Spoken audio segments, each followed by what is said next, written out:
अब हमें जो चैप्टर शुरू करना है वो करना है कैपिटल गेन। अच्छा, एक क्या चीज है कि जो हमारे बुक में जो कंटेंट है, जो हमारे पास बुक है, इसमें और जो कैपिटल गेन अब है उसमें काफी सारे अमेंडमेंट हैं, काफी सारे क्या है चेंजेस हैं। जो जुलाई में बजट आया था उसमें काफी सारे क्या है चेंजेस हैं। तो मैं एक काम करता हूँ, पहले अपने हिसाब से चल लेते हैं बुक के हिसाब से, और जो अमेंडमेंट है वो बाद में करवा देता हूँ, या पहले थोड़ा थोड़ा अमेंडमेंट बता देता हूँ। लगभग सब ये बहुत सारे चेंजेस हैं, ज्यादातर चेंजेस कैपिटल गेन में ही हुए हैं उसमें, ठीक है। तो मैं कुछ चीजें आपको बता देता हूँ जो आपको वैसे ही समझ आ जाए अमेंडमेंट की।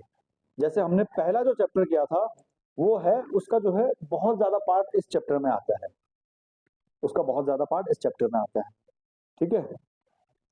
जैसे हमने पढ़ा था कि जो शेयर्स वगैरह होते हैं वो कितने टाइम के बाद हो जाते हैं लॉन्ग टर्म, 1 साल के बाद हो जाते हैं, है ना। ये भी हमने उसमें पढ़ा था। उस पर कितना % टैक्स लगता है अगर लॉन्ग टर्म है तो? 10% लगता है। और 10% 1 लाख के बाद लगता था, ऐसे ही था, 1 लाख तक पहले छोड़ देते थे, है ना। और जो अगर शॉर्ट टर्म है, एसटीटी पेड है, तो कितना % लगता था? 15% लगता था। वेरी गुड, है ना। बाकी अदर जो शॉर्ट टर्म होते थे वो स्लैब रेट से टैक्स होते थे। अच्छा, जो other long term capital gain होता है, जैसे लैंड एंड बिल्डिंग बेची है, गोल्ड वगैरह बेचा है, तो उस पर कितना % टैक्स लगता था? 20% लगता था, बिल्कुल ठीक है। और कितने साल बाद वो जो है लॉन्ग टर्म बनता था? 3 साल बाद बनता था, है ना। तो कुछ इसमें 1 साल वाले हैं, कुछ 2 साल वाले हैं, कुछ 3 साल वाले हैं। एक तो वो चीज है। जो मेजर चेंज हुआ है, जो हमारा 10% का टैक्स था उसे कितना कर दिया है? 12.5 कर दिया है। जो 20 वाला था उसे भी 12.5 कर दिया है, ठीक है। पर कहीं पे क्या था, इंडेक्सेशन एक नाम की चीज होती है, इंडेक्सेशन का बेनिफिट होता था, उसे खत्म कर दिया था। तो अब जो है उसमें ये ऑप्शन रखा है, अगर आप इंडेक्सेशन लेना चाहते हो तो ले लो, 20% टैक्स लगेगा। अगर आप नहीं लेना चाहते इंडेक्सेशन तो मत लो, 12.5 टैक्स लगेगा, ठीक है। तो 15 वाले को कर दिया 20, और 20 वाले को और 10 वाले को दोनों को कर दिया 12.5। तो आपके पास ऑप्शन है, ठीक है।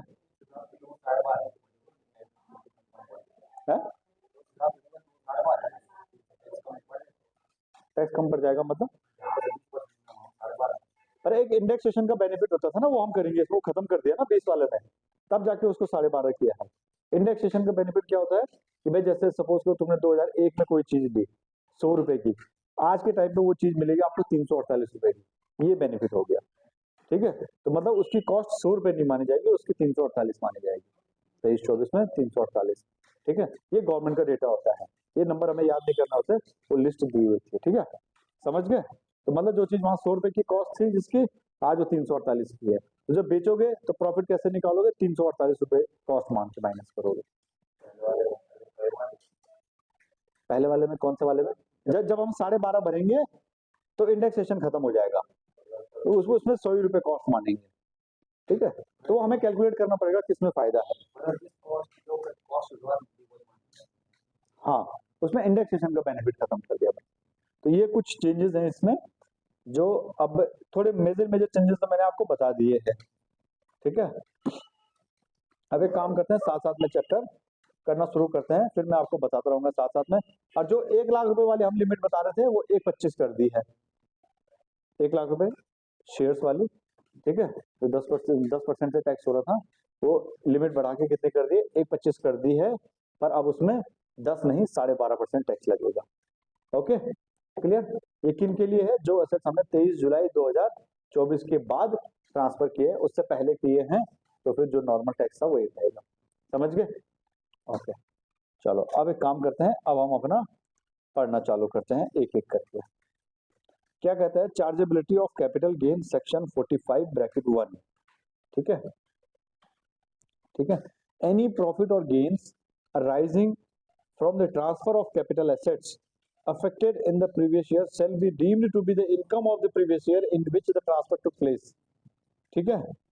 अच्छा, नीचे कहता है इसमें कि capital gains are taxable on due basis, no books of accounts are required, ठीक है।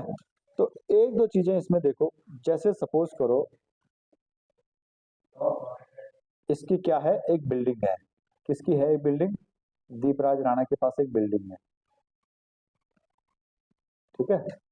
ये इसने सेल की, किसको? आकाश को सेल की इसने। सपोज इसने सेल की 15 मार्च 2024 को, ठीक है। तो अभी आकाश से पैसे लेने कब ड्यू हो गए? 15 मार्च 2024 को ही ड्यू हो गए, ठीक है। पर आकाश ने पेमेंट की 20/10/2024 को, ठीक है। अब दो अलग अलग फाइनेंशियल ईयर हैं। ये कौन सा हो गया? 23-24, और ये कौन सा हो गया? 24-25। तो वो ये कहना चाह रहा है कि देखो, अब आपको पेमेंट कब मिली है? 24-25 में, पर आपने ट्रांसफर कब कर दिया था? 23-24 में। तो वो कह रहे हैं जी देखो, ये ड्यू बेसिस पे टैक्स होगा भाई साहब, आपको यहाँ पे टैक्स भरना पड़ेगा, 23-24 में ही टैक्स भरना पड़ेगा। आप ये नहीं कह सकते कि मेरे पास पैसे आए ही नहीं है तो मैं अगले साल भरूंगा। समझ गए? पैसे आए ना आए वो तुम्हारी सिरदर्दी है भाई, तुम्हें टैक्स देना पड़ेगा, ठीक है। कैपिटल गेन, अब वो कह रहा है कि देखो no books of accounts required, मतलब आप कह रहे हो जी मेरी बुक्स में तो अभी पैसा आया नहीं, मैं क्या करूं? कह रहा बुक्स बनाई क्यों रहे हो? हमने बोला बुक्स बनानी, नहीं बोला तो मत बनाओ, ठीक है। ज्यादा सांपत्ति नहीं दिखाने का, सिंपल। भाई ने बोला करने का तो करने का, 23-24 में टैक्स पे करने का तो करने का, बात खत्म, ठीक है। फिर तुम्हारे पैसे आए या ना आए वो तुम देखो। कह रहे हैं जी बिल्डिंग थी, ऐसा थोड़ी है कि मजाक चल रहा है, बिल्डिंग बेचिए पहले पैसे लेते फिर देते, है ना। ऐसे कैसे बिल्डिंग देती? क्लियर हो गया? समझ में आया? ये बुक्स ऑफ अकाउंट बनाने की जरूरत नहीं है। जैसे सैलरी जो होती है वो भी ड्यू बेसिस पे ही टैक्सेबल होती है। ड्यू बेसिस कहने का मतलब, जैसे सपोज करो कोई बहुत बड़ा बिजनेसमैन हो और उसके पास कोई एम्प्लॉय काम कर रहा हो और उसकी सैलरी हो 5 लाख महीने, कितने? 5 लाख महीने, 12 महीने की सैलरी होगी 60 लाख, ठीक है। अब सपोज इसे एक भी रुपए ना मिला हो, इसे एक भी रुपए ना मिला हो, तब भी इसे 60 लाख के ऊपर टैक्स देना पड़ेगा, क्योंकि ये ड्यू बेसिस पे है। समझ में आई? एम्प्लॉय को जिसकी सैलरी है, सपोज मेरी सैलरी है, मैं कहीं काम कर रहा हूँ, मेरी सैलरी है 5 लाख रुपए महीना, सपोज फॉर एग्जाम्पल मान लेते हैं, ठीक है। तो मेरी साल की कितनी हो गई? 60 लाख। पर एम्प्लॉयर ने दिया ही नहीं, बोला पैसा नहीं है, बाद में ले लियो, बाद में ले लियो, बाद में ले लियो, कर करके एक साल निकल गया, अभी तक नहीं मिली।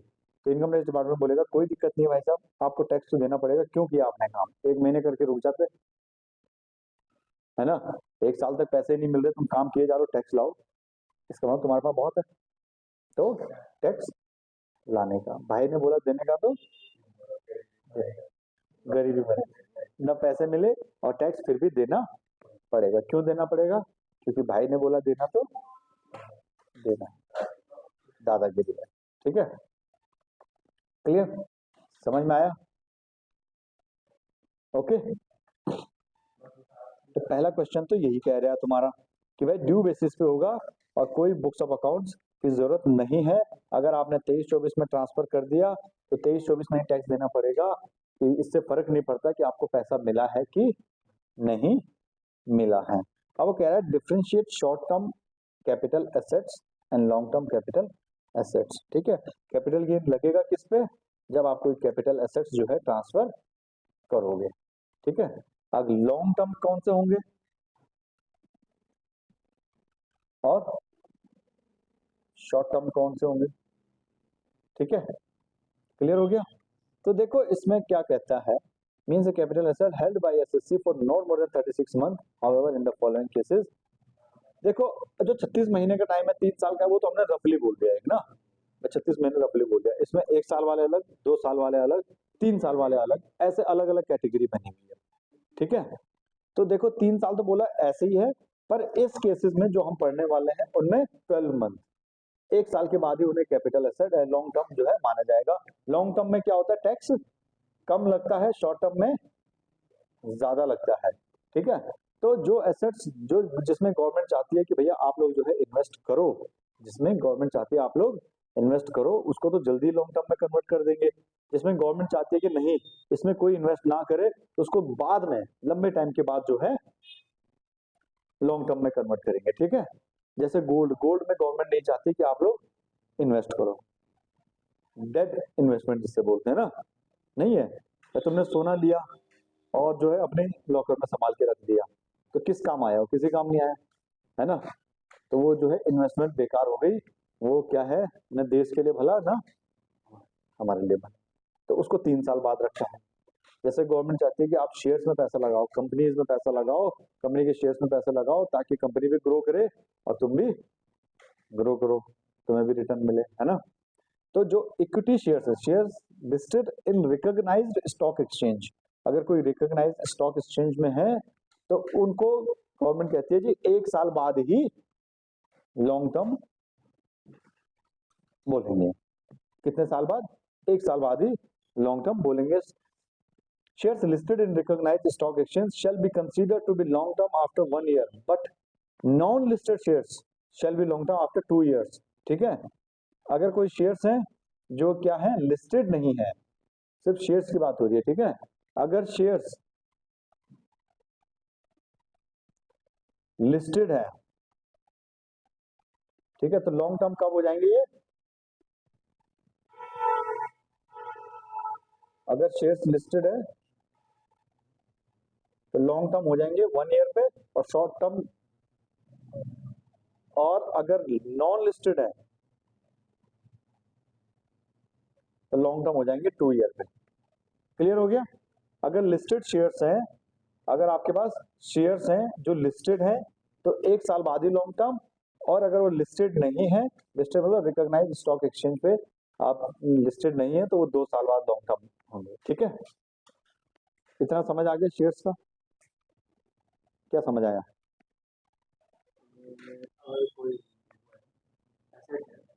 एसेट है, कैपिटल एसेट है।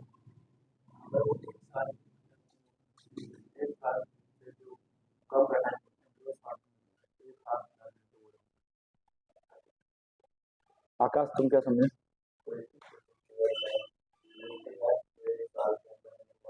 एक साल के बाद लॉन्ग टर्म हो जाएंगे, और लिस्टेड नहीं है तो 2 साल बाद। ठीक है, सिंपल सी बात है। गवर्नमेंट चाह रही है ठीक है जी, आप लिस्टेड शेयर्स में इन्वेस्ट करो जी, 1 साल बाद ही लॉन्ग टर्म कर देंगे, कोई दिक्कत नहीं, कम टैक्स देना। ठीक है, शॉर्ट टर्म पे 15 का 20 कर दिया, लॉन्ग टर्म पे 10 का 12.5 कर दिया। ठीक है, लॉन्ग टर्म पे बाद में टैक्स हुआ है 2018 में। ठीक है, लॉन्ग टर्म पे पहले 0 हुआ करता था, एग्जाम हुआ करते थे वो long term capital gain shares वाला। ठीक है, वो तो आगे पढ़ेंगे हम, ऐसे कोई दिक्कत नहीं है। इनके लिए भी देखो, यूनिट ट्रस्ट ऑफ इंडिया, और unit of an equity oriented mutual fund, और जीरो कूपन बॉन्ड। ठीक है, ये सारे क्या हो जाएंगे, 1 साल में ही क्या हो जाएंगे, लॉन्ग टर्म कैपिटल गेन माने जाएंगे। Any other security listed in the recognised stock exchange in India.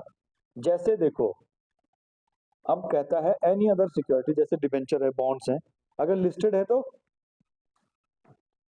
1 साल बाद ही हो जाएंगे। इसमें थोड़ा सा समझ लो, अभी पहले ये देख लो, एक लिस्टेड, ये शेयर्स की बात हो रही है, ये किसकी बात हो रही है, सिर्फ और सिर्फ शेयर्स की बात हो रही है। राणा तुम्हें तो समझ आ रहा होगा अच्छे से। 1 साल बाद लॉन्ग टर्म लिस्टेड है, और नॉन लिस्टेड है तो 2 साल बाद। अब अदर सिक्योरिटीज की बात आ रही है। अब किसकी बात आ रही है? अदर सिक्योरिटीज, जैसे डिबेंचर्स हो गए, बॉन्ड हो गए, ये सारी चीजें। जीरो कूपन बॉन्ड बताता हूँ अभी क्या होता है। ठीक है, वैसे एक बार पहले भी इस बारे में बात हो चुकी है, याद है? नहीं याद होगी, कोई बात नहीं, मैं बता दूंगा, है ना। जीरो कूपन बॉन्ड अभी बताते हैं, पहले इसको समझ लो। अदर सिक्योरिटी में डिबेंचर्स आ गए, बॉन्ड्स आ गए। ठीक है, ये कहते हैं जी अगर लिस्टेड है तो ये भी 1 साल बाद लॉन्ग टर्म, और अगर अनलिस्टेड है तो ये 2 साल बाद नहीं होंगे, ये कब हो जाएंगे, 3 इयर्स। ठीक है, समझ गए? ये कब होंगे, सीधे 3 साल बाद। अब जैसे आप म्यूचुअल फंड वगैरह में कर रहे हो, इक्विटी ओरिएंटेड है, मतलब आपका जो पैसा है वो जो है इक्विटी में ही लगाएंगे, वो पैसा, ज्यादा पैसा, तो इक्विटी ओरिएंटेड हो गए, वो भी 1 साल बाद क्या हो जाएंगे, लॉन्ग टर्म हो जाएंगे। इतना समझ आ गया? अब एक है जी, नीचे लिखा हुआ है जीरो कूपन बॉन्ड।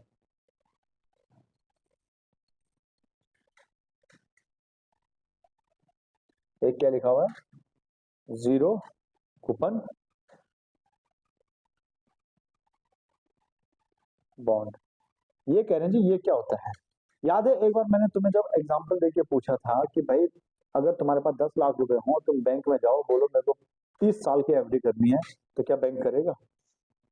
नहीं करेगा, मना किया था ना। तो वैसे ही देखो यहाँ पर क्या होता है कि जीरो कूपन बॉन्ड, जैसे कुछ कंपनी है जिनका प्रोजेक्ट चलना है 20-20 साल, जिसका पीरियड चलना है, मतलब प्रोजेक्ट चलना है 20 साल, 15 साल ऐसे, ठीक है, 10 साल। अब इतने साल के लिए तो हम किसी को डिपॉजिट देंगे नहीं। तो वो क्या कहते हैं, देखो जी आप कह रहे हो जी 3 साल में वापस कर देना, 5 साल में वापस कर देना, हम कैसे कर देंगे, हमारा प्रोजेक्ट ही 10 साल का है, 15 साल का है। तो उन्हें बोलते हैं जीरो कूपन बॉन्ड। अगर आपने उनसे बॉन्ड ले लिए तो देखो आप जो है पहले उनको वापस नहीं कर सकते, मतलब पहले वो प्री मेच्योर नहीं होंगे, ठीक है। अगर आपने पहले पैसे ले लिया तो उस पर आपको कुछ नहीं मिलने का, मिनिमम आपको 10 साल वो रखने ही रखने पड़ेंगे, तो वो हो गए जीरो कूपन बॉन्ड, ठीक है। मतलब ऐसी कंपनी में जैसे इंफ्रास्ट्रक्चर वगैरह, जैसे रोड्स वगैरह बन रही हैं, कोई बंदा अगर सपोज 15 साल का प्रोजेक्ट है, 20 साल का है, उनको पैसा चाहिए तो उनको तो कितना लंबे टाइम के लिए पैसा चाहिए ना। ऐसे 3 साल में तो काम चलेगा नहीं उनका, क्यों चलेगा, नहीं चलेगा ना। तो फिर उनको जो हम पैसा देंगे, जो बॉन्ड्स लेंगे उनके, वो हम लंबे समय के लेंगे, मिनिमम 10 ईयर्स और मैक्सिमम 20 ईयर्स, ठीक है। तो ये क्या होगा, जीरो कूपन बॉन्ड कहलाएगा, ठीक है। Zero coupon bond means a bond issued by notified company and in respect of which no benefit is received before maturity, मतलब maturity से पहले कोई benefit नहीं मिलेगा, और redemption and which is notified by the central government, and such bonds are issued for a minimum period of 10 years and maximum period of 20 years, मतलब 10 साल के लिए, कम से कम 10 साल के लिए तो आपको इसको खरीदना पड़ेगा, और मैक्सिमम 20 साल के लिए। 10 साल से पहले भूल जाओ तुमने कुछ किया भी है, समझ गए, क्लियर। और उससे पहले कोई बेनिफिट नहीं मिलेगा आपको इसका, वो तो शेयर्स में ही आ गया ना, ये पहले वाले में आ गया ना। क्या बोनस शेयर्स क्या होते हैं, देखो वैसे तो आगे बोनस शेयर्स का पूरा क्वेश्चन है भाई। देखो सपोज करो आकाश के पास हमारी कंपनी के 100 शेयर्स पड़े हैं, ठीक है। हमने कहा जी हम अपने जो शेयर होल्डर्स हैं उनको जो है हम शेयर फ्री में दे रहे हैं, तुम्हारे पास 100 हैं तो मैंने 100 और देने हैं तुम्हें, ठीक है, या 50 और देने हैं, एक रेशियो कोई भी डिसाइड कर सकती है कंपनी, वो मैं फ्री में तुम्हें दूंगा। तो ऐसे कई बार आपको बोनस शेयर्स मिलते हैं, वो हो गए बोनस शेयर्स, ठीक है।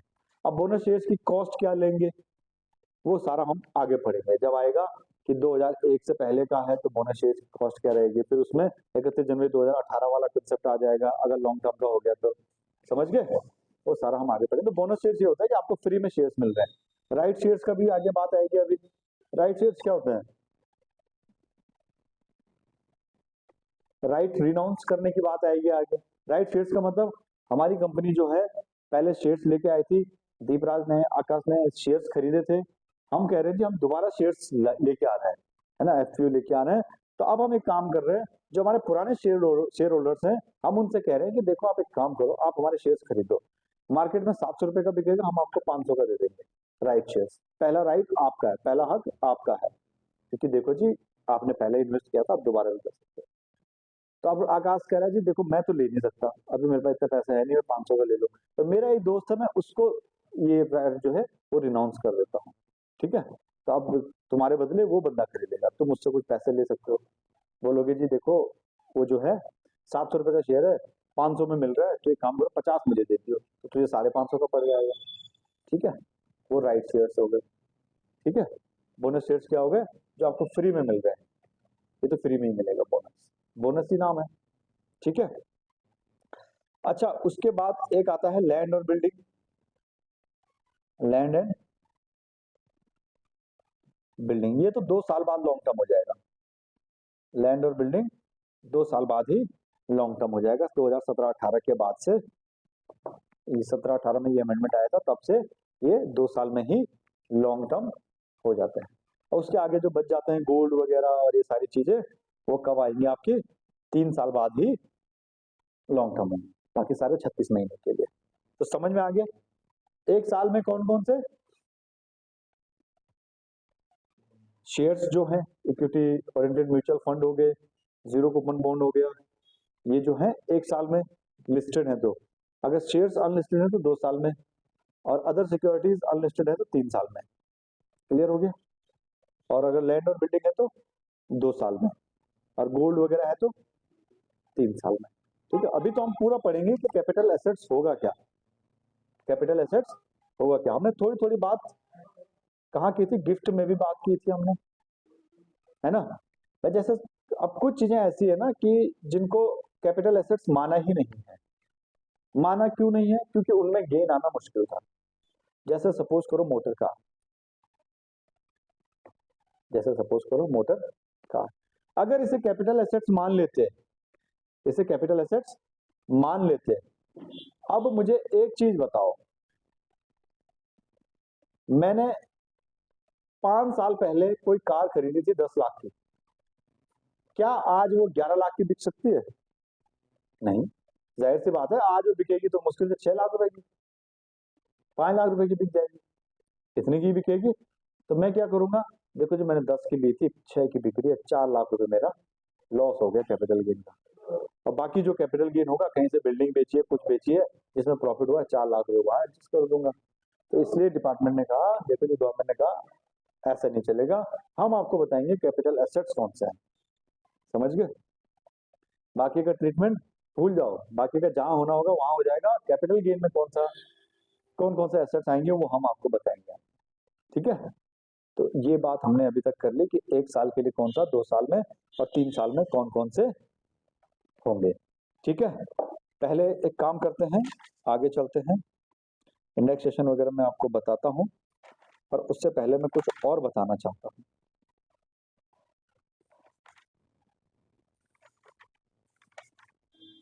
आप आगे चलो जी थोड़ा सा। Meaning of capital assets, question number 9 निकालो इसमें। मीनिंग ऑफ कैपिटल एसेट्स,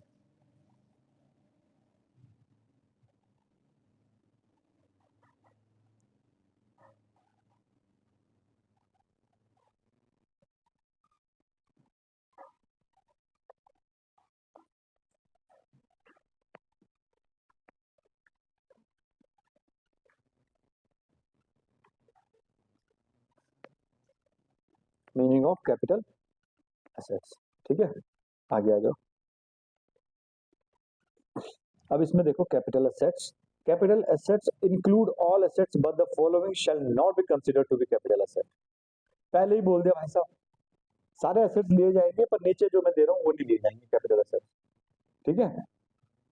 पहला है any stock in trade, consumable stores और raw material held by an assessee for the purpose of his business और profession shall not be considered to be capital assets, ठीक है।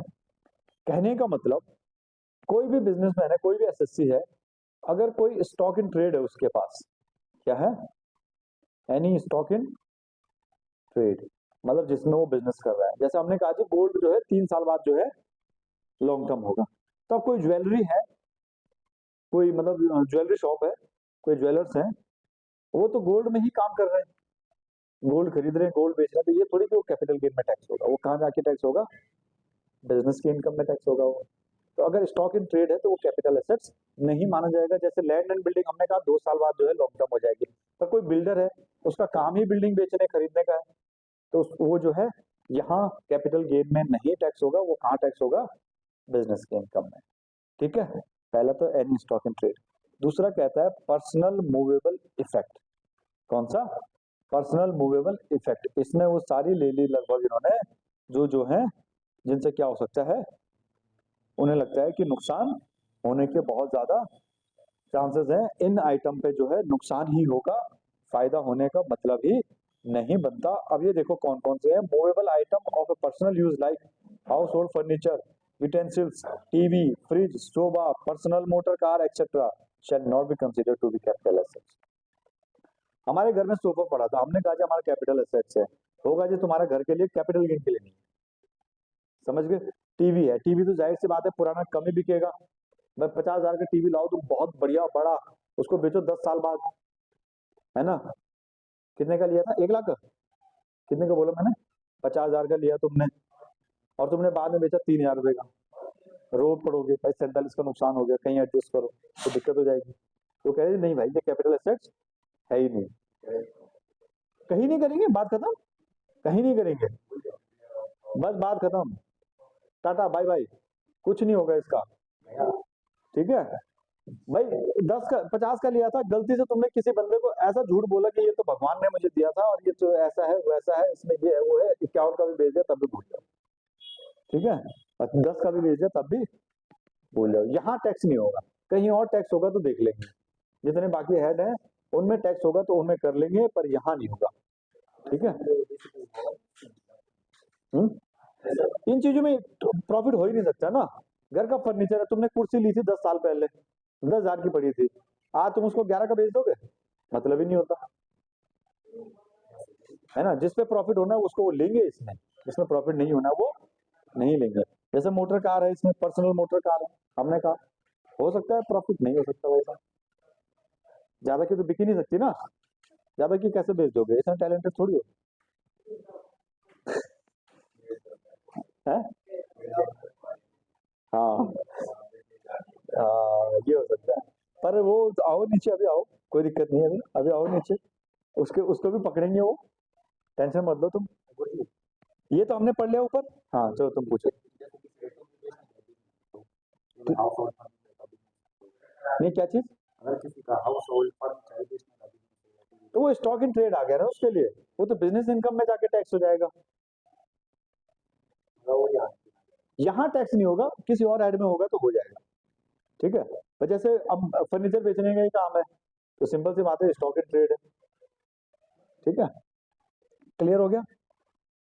अच्छा ये तो बात होगी, but the following shall be capital assets. अब जो नीचे हम बात कर रहे हैं वो कैपिटल एसेट्स होंगे, जैसे ज्वेलरी, उन्हें पता है ज्वेलरी हमेशा महंगी बिकेगी, तो भैया इसको तो लो। आर्कियोलॉजिकल कलेक्शन, जैसे कोई पुराने जमाने की कोई चीज है जिसको तुम कह रहे हो कि ये नुकसान हो सकते थे, पर उसको तुमने म्यूजियम में रखा है, बढ़िया से उसको बेच रहे हैं, आर्कियोलॉजिकल कलेक्शन जो है वो महंगा बिक रहा है, तो भैया देखो वो भी कैपिटल एसेट्स माना जाए। कोई ड्राइंग्स, पेंटिंग वगैरह कुछ भी है, एनी वर्क ऑफ आर्ट, कुछ भी है, ऐसी कोई भी चीज है, जैसे नहीं होती मूर्ति वगैरह, ये सारी चीजें होती हैं। तो ये अजीब सी चीजें कहाँ से मिल जाती है। हाँ, चलो ठीक है, सही कह रहे हैं, ये बहुत बढ़िया इंसान है। कौन सा, तो उसी को तो कह रहे हैं, मूर्ति वगैरह ये सारी चीजें जो होती हैं स्कल्पचर्स।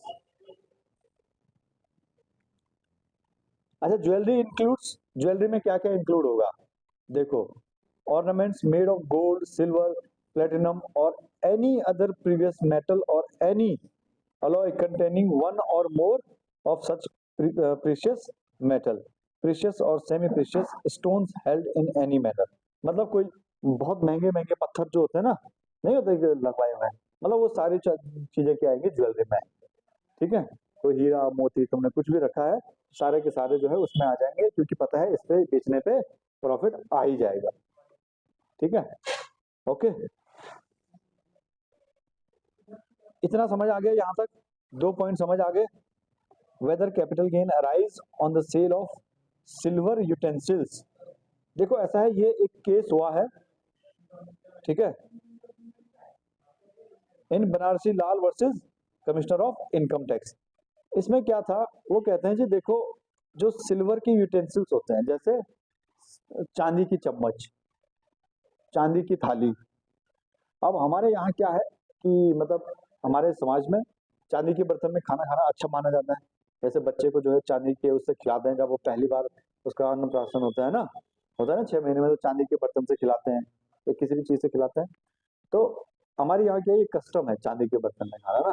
अब जैसे कोई बहुत बड़ा आदमी है, ठीक है, उसके पास क्या था, चांदी के बर्तन थे, तो वो कहता है जी देखो चांदी के बर्तन जो है ये तो हमारा कस्टम है, ये तो हमारा पर्सनल इफेक्ट है, इसमें हम खाना खाते हैं, तो अगर हमने इसको बेचा है तो कैपिटल गेन नहीं होना चाहिए, कैपिटल गेन नहीं होना चाहिए। इनकम टैक्स ऑफिसर ने बोला कि भाई, कमिश्नर ऑफ इनकम टैक्स, उन्होंने बोला कि नहीं भाई साहब, ये कैपिटल गेन होगा इसके ऊपर, क्योंकि ये क्या है, प्रेशियस मेटल है, ये ज्वेलरी में आ जाएगा। तो ये केस जो है आगे चला गया, और इसमें क्या है, किसने, कोर्ट ने बोला कि नहीं भाई साहब, ये जो है हमारे समाज का एक क्या है, कस्टम है, चांदी के बर्तन वगैरह में खाना खाना और शुभ माना जाता है, तो ये पर्सनल इफेक्ट आ गया, इसके ऊपर कैपिटल गेन नहीं लगेगा। ठीक है, तो चांदी के अगर आपके पास बर्तन है, ठीक है, आपके पर्सनल इफेक्ट वाले हैं, तो उनके ऊपर कैपिटल गेन नहीं लगेगा। पर अगर गोल्ड के कॉइन्स हैं, या सोने के बर्तन वगैरह है, तो सोने के बर्तन वगैरह पे तो कैपिटल गेन लग जाएगा। हालांकि सोने के लिए जो है, सोने के बर्तन का कोई केस आया नहीं अभी तक, बट कभी आएगा तो लग जाएगा। ठीक है, आगे कहता है whether capital gain arise on the sale of gold silver coins, तो कहता है Maharaja Rana Hemant Singh versus commissioner of income tax. तो देखो, अगर कोई गोल्ड का कॉइन है तो उस पर तो जो है इनकम टैक्स कैपिटल गेन लगेगा, वही इसमें बोला था। ठीक है, क्योंकि इसमें कोई पर्सनल इफेक्ट नहीं है ना भाई, सोने के सिक्के क्यों रखे तुमने, उसमें क्या पर्सनल इफेक्ट, वरना सारे लोग ही सोने के सिक्के रखेंगे। कोई राजा राजा के टाइम पर कोई खानदान क्या होते हैं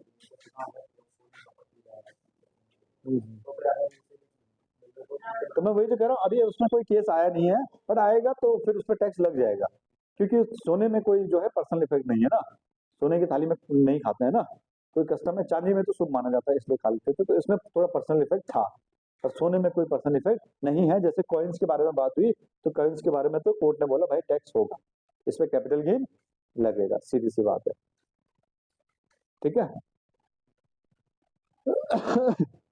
भाई ऐसे ही हुआ था ना, जब इंडिया हमारा देश आजाद हुआ था, तो राजा महाराजा बहुत थे उस टाइम पे, तो उनको मिलाना था, तो उनको क्या बोला गया था कि भाई आप जो है मिल जाओ, आप एक काम करो, आपके पास जितना भी सोना है, उनके पास सोना किसका होता था, स्टेट का होता था, अपने राज्य का है, और उनको बोला तुम सारा सोना रख लो, जिस महल में रह रहे हो वो महल तुम रख लो। फिर जो है उनको एक हैवी अमाउंट दिया जाता था, उसको बोलते थे पीवी पर्सेस, क्या बोलते थे उनको, पीवी पर्सेस बोलते थे उनको, वो उनको दिया जाता था राजा महाराजाओं को आजादी के बाद, कि भाई जो है आपको एक हैवी अमाउंट देंगे, पर आप हमारे साथ सारे के सारे मिल जाओ, क्योंकि अलग अलग रहेंगे तो बटेंगे तो कटेंगे, और नहीं मिल के रहेंगे तो नहीं कटेंगे। ठीक है, आजकल चल भी रहा है ना, ऐसा कुछ है ना, मिलेंगे बटेंगे तो कटेंगे, ऐसा कुछ है ना, हिंदू राष्ट्र बनाओ, हिंदू राष्ट्र बनाओ, है ना। तो उस टाइम पे उनको लालच दिए गए, बाद में इंदिरा गांधी जी ने 1971 के आसपास पीवी पर्सेस खत्म कर दिया था, वो भी एक बहुत बड़ी अचीवमेंट थी उनकी ना, कि पीवी पर्सेस खत्म कर दिया, अब राजा महाराजा को कुछ नहीं मिलेगा। ठीक है, अब बाद में जो पहले उनको सोना दिया था कि तुम रख लो, बाद में बेच रहे तो कैपिटल गेन भी लाओ है ना, तो उनके साथ ऐसा कांड कर दिया बेचारों के साथ।